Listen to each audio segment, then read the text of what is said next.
Mulan Jameela mendadak singgung soal kuatnya wanita meski diselingkuhi. Penyanyi Mulan Jameela menjadi bintang tamu pada konser Pesta Rakyat 30 tahun Dewa 19 yang dihelat di Jakarta International Stadium.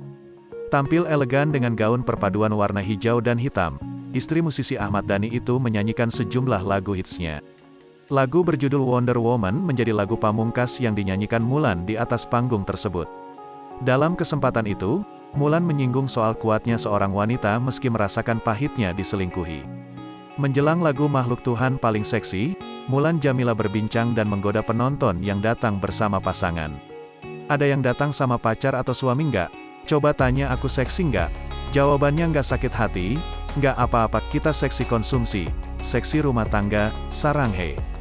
Ungkap Mulan Jameela. Setelah itu, Mulan Jameela membahas isu yang sesuai dengan lagu terakhir yang akan dibawakannya yang berjudul Wonder Woman. Penonton pun heboh dan berteriak ketika Mulan Jameela membahas perselingkuhan dan kebaikan Ahmad Dhani. Lagu terakhir saya spesial untuk cewek-cewek yang mana ya? Yang good banget walau sudah diselingkuhi. Aku juga suamiku baik alhamdulillah, amin dong, masa bilang bohong, amin dulu dong.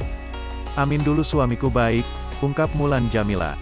Lebih lanjut, Mulan Jameela berpesan agar penonton selalu berdoa yang baik-baik dalam kehidupan.